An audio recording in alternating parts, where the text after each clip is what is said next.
Welcome to the Off-Worlds channel. Video 1. Although I've had other builds in progress, Bill Making Stuff's Big Bot Bash came along, so I had to give it a shot.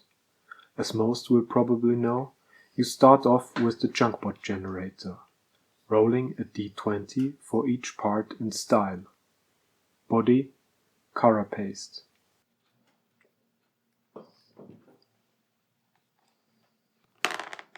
Head, mandibles. Arms, hydraulic.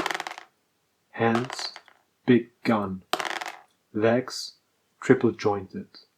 Flavor, sleek. Carapace, the only word I was not familiar with.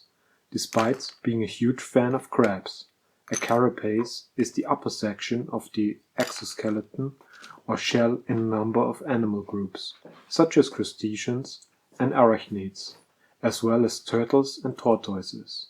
Figuratively speaking, it can be any protective, decorative, or disguising shell, but we will keep it literal. So I have to get the shell of a crab I brought back from a trip a couple of years ago. Unfortunately, after scrubbing it clean, the Italian sun was too strong and the shell burst into pieces. I brought it back anyway, so to begin with, we will have to put the puzzle pieces back together.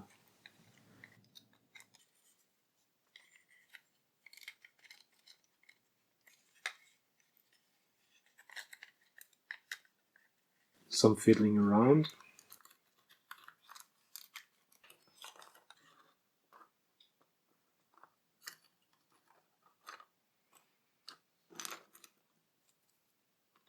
Plenty of superglue and baking powder went into this step. It was quite tricky to get all the pieces aligned, as they became warped when the sun caused it to break. The shell needed to be broken in some places intentionally, to make the parts that were too warped fit together.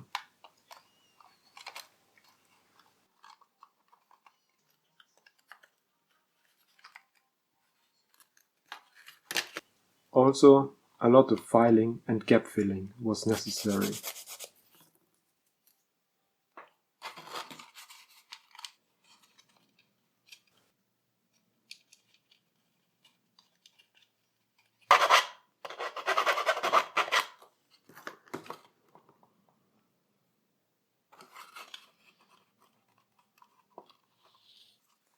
More superglue and baking powder.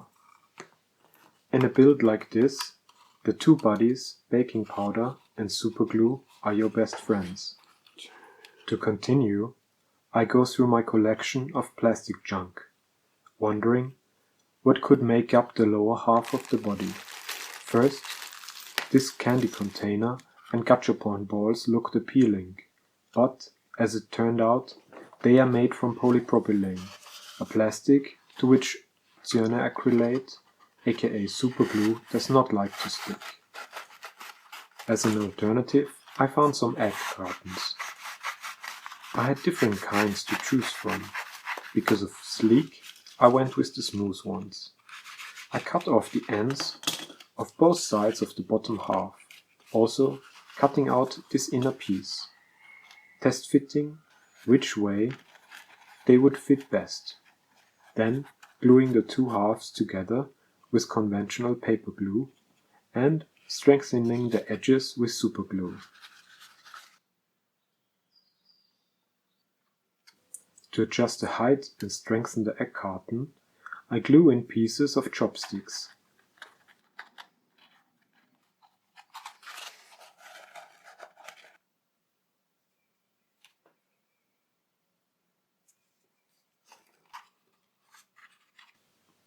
Here our bodies, superglue and baking powder come into play again.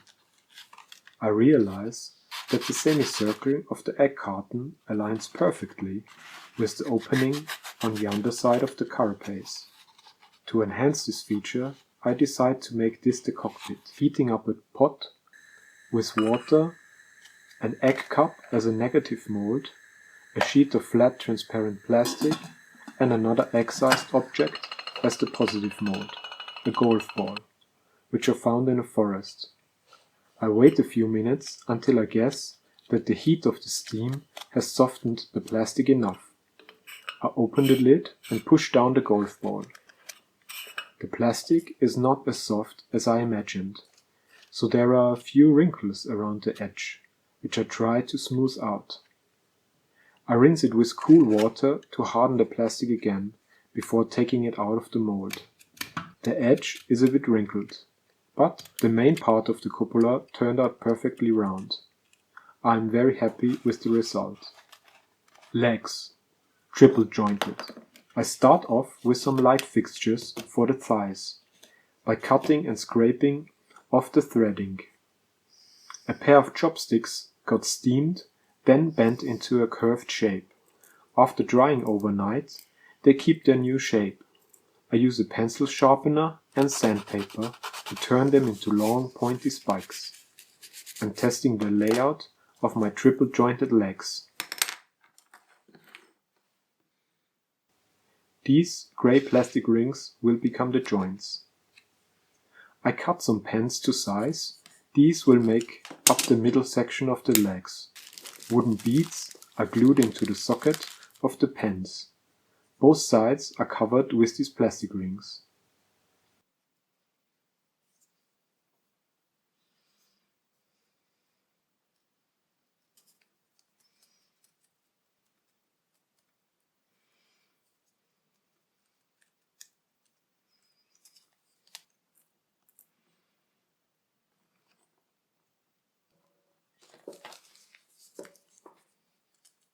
Fitting the joints into the socket. I'm marking where the legs will be mounted on the body.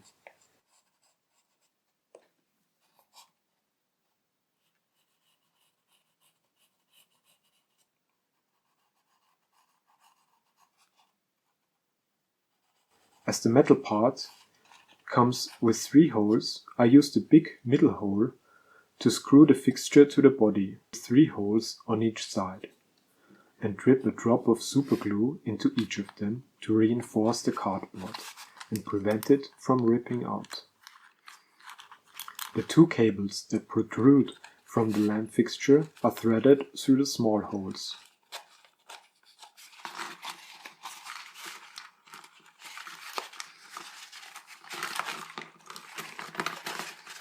The screw went in without any resistance, so I glue it from the inside. I bend the metal pieces back into place.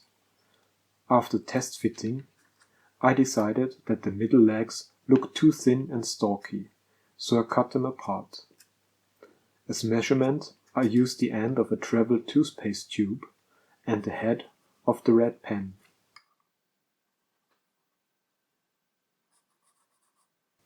With my trusted wood saw, I chopped them up diagonally.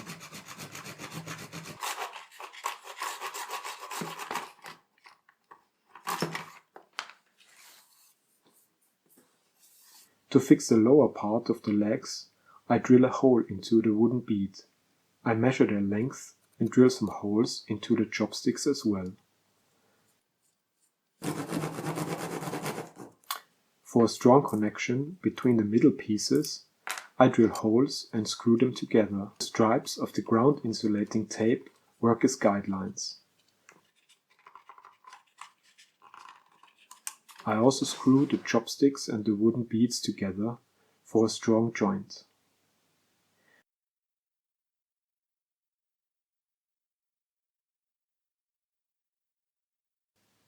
For the heels, I wanted 2 spikes, which are also made from sharpened chopsticks, and topped off with the discs on both sides.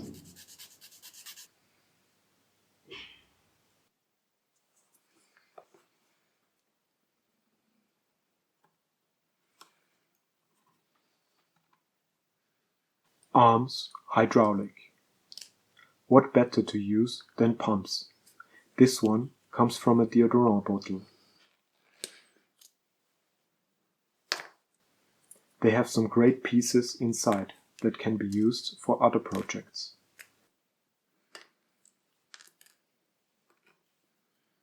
For the lower arms, I used cartridges of pens. They were not completely empty yet. And wooden beads as ball joints. The small arms will function as mandibles, protruding from the head, just below the cockpit. For the palm of the hand, I used the key of a broken calculator.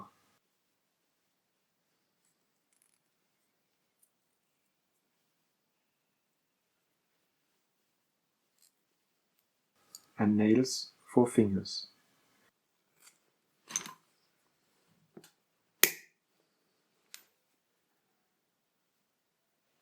They fit neatly into place, and now can grab the tiny gun, which I got at a flea market, together with a transformer to which it did not belong. If anyone knows where it is from originally, please let me know in the comments. On the back of the calculator button, I drill another hole. To make the arms, I use the famous beadbot technique, stringing up the pieces on a wire. Wooden bead, pump tube, wooden bead,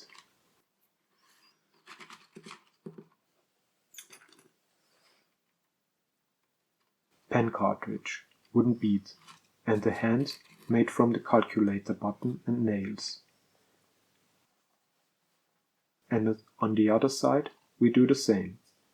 Wooden bead, pump tube, wooden bead, cartridge, wooden bead, calculator button with nail fingers.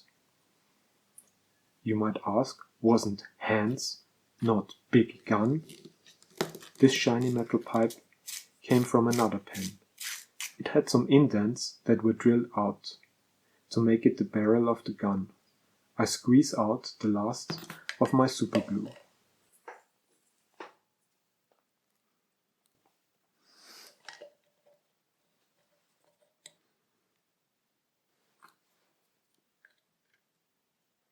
Some footage I filmed building the gun got lost, so I will explain what I did the day before while I removed the rubber bands.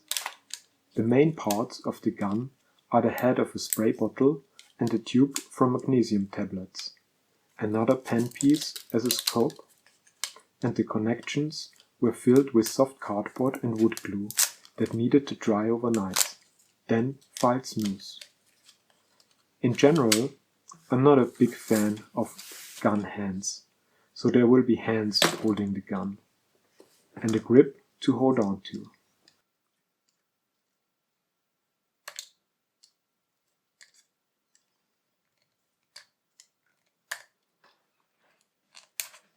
For the guard of the trigger, I use a steering stick, which I boiled in water until the wood was soft enough to bend it without breaking.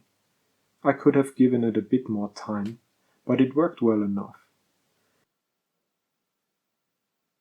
For the grip, I used 2 ice cream sticks that were glued together and slot into place.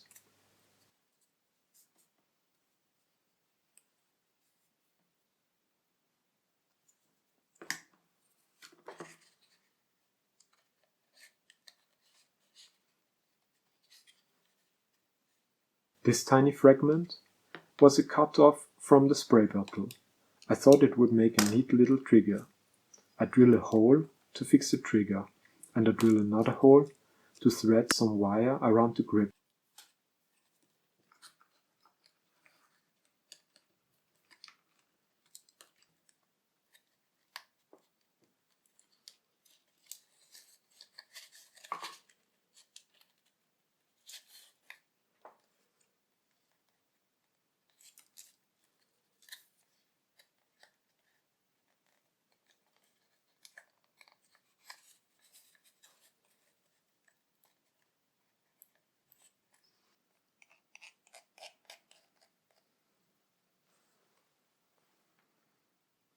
For the guard, I cut open a hole into the tube and slide it in, fixing everything with superglue and baking powder.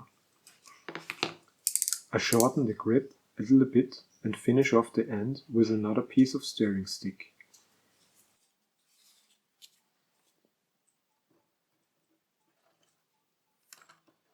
test fitting the gun and the arm that will hold it. For the lower arms, I will use pieces of this knockoff transformer.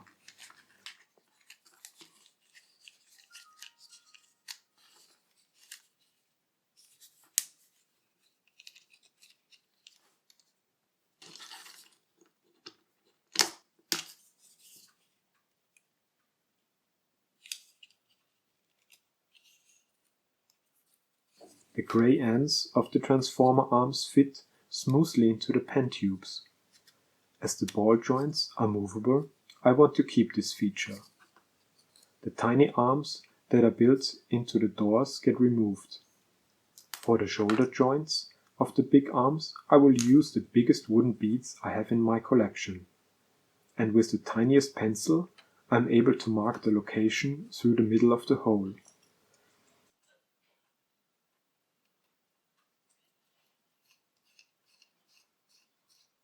As I don't have a drill in the exact size, I start with the biggest one I have, then some hard cardboard and sandpaper, until the hole is the right size and the ball joints fit flush into either side.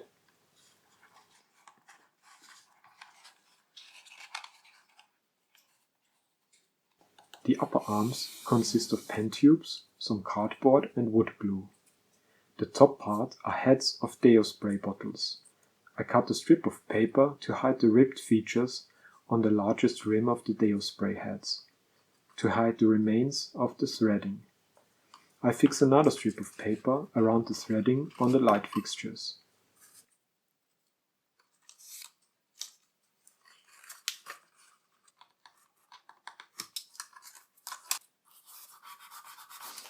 Assembly time for the large arms.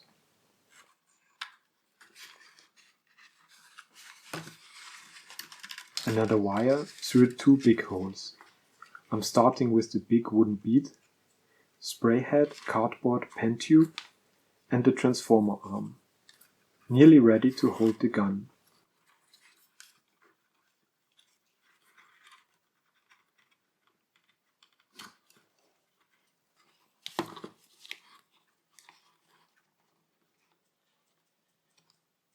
I fix the wooden beads into place with superglue and baking powder.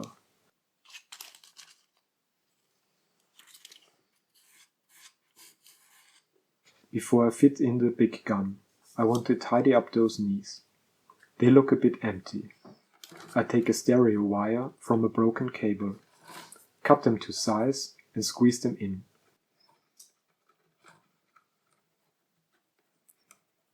Of course, they are fixed with superglue. For the left hand, I have this pincer from another crab that I got in Japan. There is a little stud on the inside of the door. I drill a hole into the pincer and click it into place. The rear view mirror on the door is not necessary anymore, so I cut it off. Above the pincer is a gaping hole. I plug it with another pen piece. I always like these inner pieces that you find when taking pens apart. It looks like it could be another small firearm or a sensor. For the other holes, I rip up pieces of the egg carton and squeeze them into the holes. On the top and the bottom, I fill up the space between the door and the plastic spoon with more cardboard, superglue and baking powder. The soft egg carton has some interesting shapes and is easy to work with. The finest patchwork is done with shavings from drilling the holes.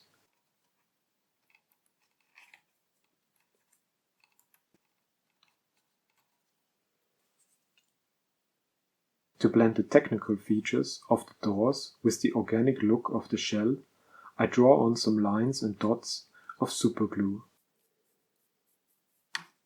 and sprinkle them with sand of different grain sizes.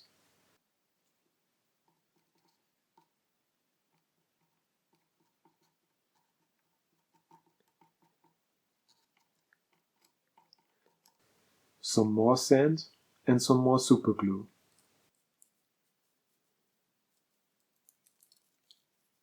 I made fingers from chopsticks. The ends are sharpened, and the joints are either carved or actual joints made from beads and wire. One finger to grab the handle and the other to pull the trigger.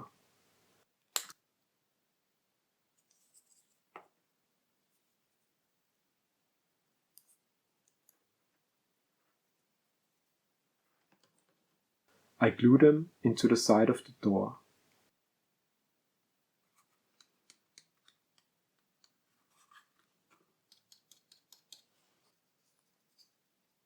Let's see how it fits.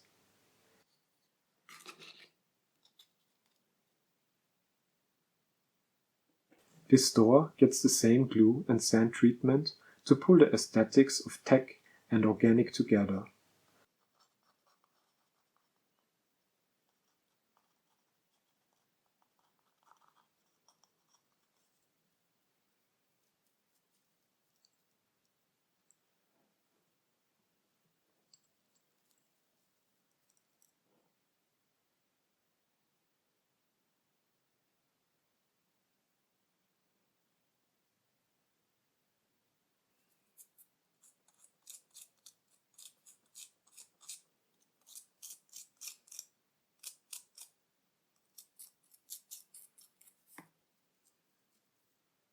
I use fine sand and pebbles.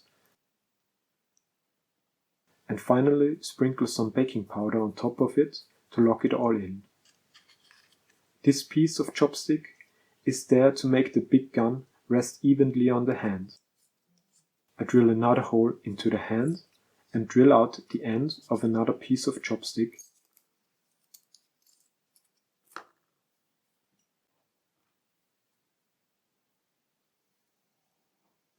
To fit a wooden bead as ball joint.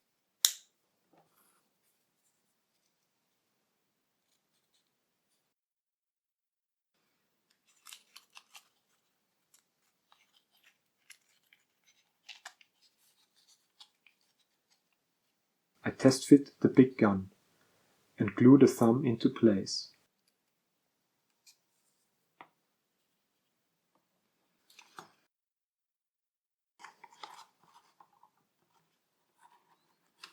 All arms are finished, and I'm putting them together.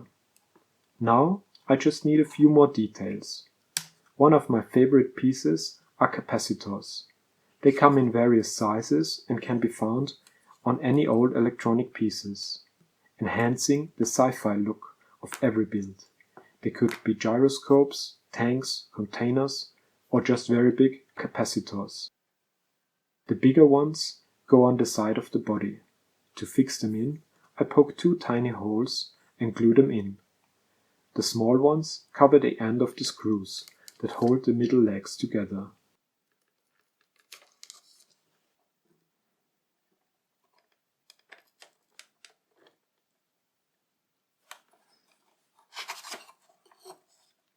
All joints are covered for the sleek look. The elbows of the big arms get some chestnut shells. Their spikes look quite similar to the carapace of the crab and tie the look of everything together.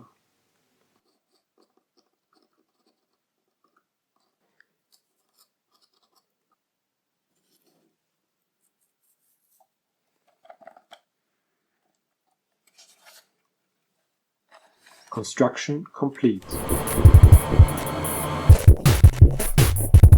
Prime time.